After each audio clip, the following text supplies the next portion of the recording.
Ini keren Gus. Jadi kalau gitu ada statement gini Gus, bahwa kita ini hidup hanya untuk belajar melepaskan. Oke. Ya. Sementara dalam tanda petik kalau kita bicara ujian lah atau godaan hidup adalah getting atau mendapatkan, mencengkeram, menggenggam, meraih dan seterusnya gitu kira-kira.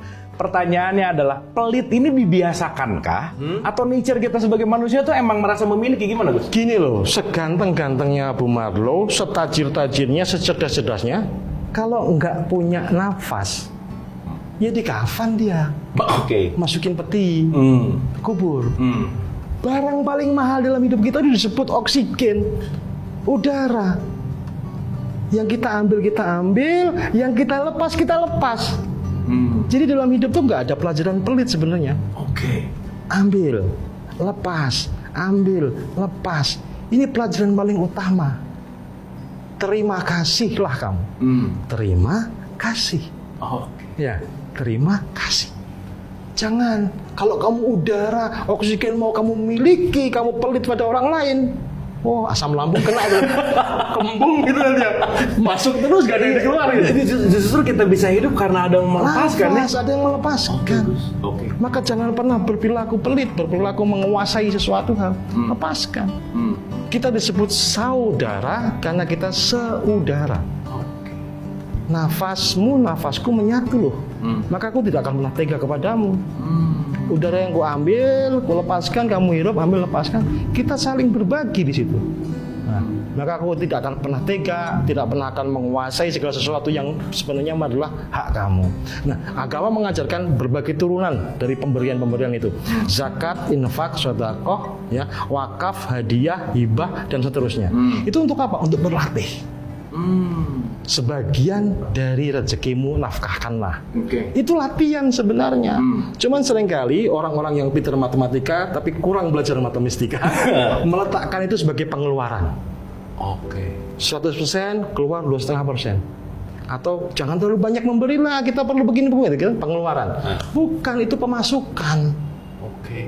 Semakin banyak engkau memberi kepada orang lain, investasi akhiratmu lebih gede. Itu pemasukan dalam wujud yang tidak bisa kamu nominalkan. Itu value.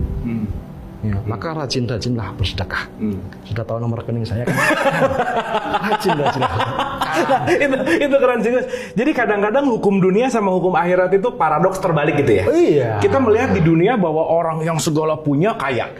Padahal ketika tadi Gus Chan bilang bahwa itu adalah investasi, jangan-jangan lupa bahwa ketika kita bersedekah kita lagi berinvestasi untuk akhirat, gitu ya poinnya. Nah, pertanyaan hitung-hitungannya Gus. Kadang-kadang kan ya 2,5%, 10%. Ngerasa 2,5% tuh udah wah luar biasa gitu. Gimana tuh supaya kita benar-benar ikhlas, Gus? Ya. Jangan menyangka apa yang sudah kamu pegang itu milikmu.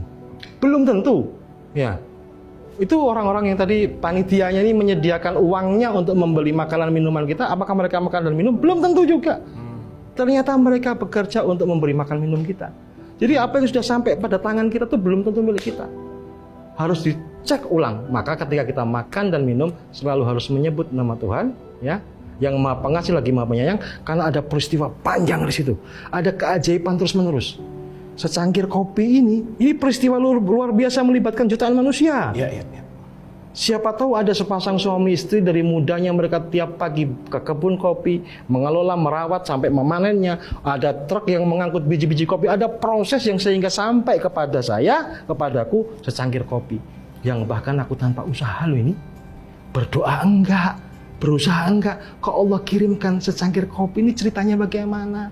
Banyak peristiwa tidak logis dalam kehidupan. Ya.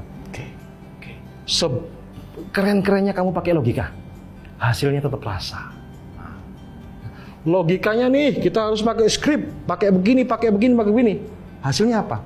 Wih, keren nih, puas gua. Rasa.